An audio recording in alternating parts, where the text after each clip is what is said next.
दोस्तों, क्या होगा अगर मैं आपसे कहूं कि इस धरती पर एक ऐसा आइलैंड है जहां के लोग नॉर्मल कागज को भी नहीं जानते। ये आइलैंड किसी और देश का नहीं बल्कि हमारे भारत का है। जी हाँ, हम बात कर रहे हैं नॉर्थ सेंटिनल आइलैंड की, जो अंडमान एंड निकोबार की राजधानी पोर्ट ब्लेयर से महज 50 किलोमीटर ही दूर है। दोस्तों, भारत के अंडमान आइलैंड समूह का नॉर्थ सेंटिनल आइलैंड है और यहाँ के इंसानों को सेंटिनली आदिवासी कहा जाता है। यहाँ ना कोई जा सकता है और ना ही कोई इनसे मिल सकता है। इस आइलैंड का जिक्र सबसे पहले मार्को पोलो ने 1296 में की थी। उसका कहना था कि यहाँ के लोग आदमखोर होते हैं। मार्को पोलो ने तो अपनी रचनाओं में तो लिख दिया, लेकिन इतिहासकार इसे नहीं मानते।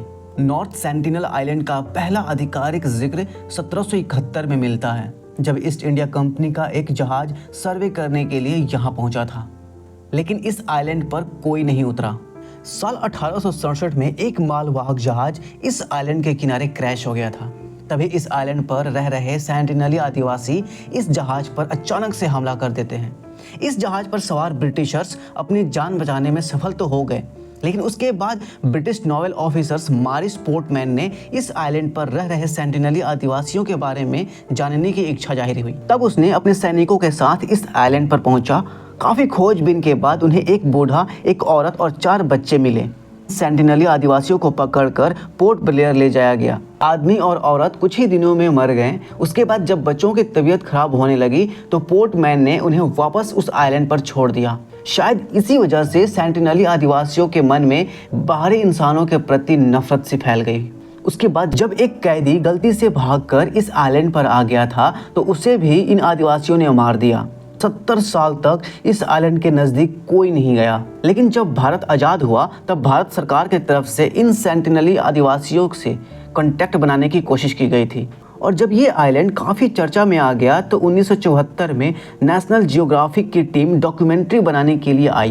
दोस्तों, मैं आपको बता दूं कि जब कोई अनछुई ट्राइब से पहला कनेक्शन किया जाता है तो उसके कुछ तरीके आजमाए जाते हैं।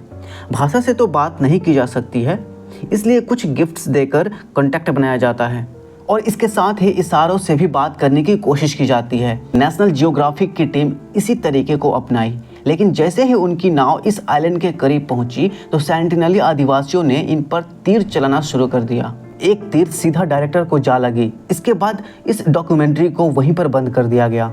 सेंटिनली लोगों से एकमात्र कांटेक्ट साल 1991 में हुआ था। तब एंथ्रोपोलॉजिस्ट की टीम इस आइलैंड पर पहुंची थी। इस टीम में टीएन पंडित और मधुमाला चट्टोपाध्याय भी शामिल थी। मधुमाला के रूप में पहली बार सेंटिनली लोगों को सामना एक महिला से हुआ था। इस टीम ने सबसे पहले पानी में बहाकर नारियल को दिए। उसके बाद सेंटिनली लोग कुछ नारियल्स हाथ में लेने के लिए राजी हुए। इस कॉन्टैक्ट से उनके बारे में कुछ पता नहीं चल पाया। उसके बाद 1996 में सरकार ने इस पर पूरी तरह से प्रतिबंध लगा दिया। सरकार की तरफ से यहाँ जाने पर पाबंदी है और ये लोग भी नहीं चाहते कि इनसे कांटेक्ट किया जाए। सेंटिनली आदिवासी एकमात्र जनजाति है जिसे बाहरी लोगों से आज भी दूरी बनाकर रखी है और यही वजह है कि भारत उनसे कांटेक्ट करने की अब कोशिश नहीं करता है। दोस्तों, आई होप कि आपको ये वीडियो इंटरेस्टिंग लगी हो तो वीडियो को लाइक और चैनल को सब्सक्राइब जरूर कर दीजिए।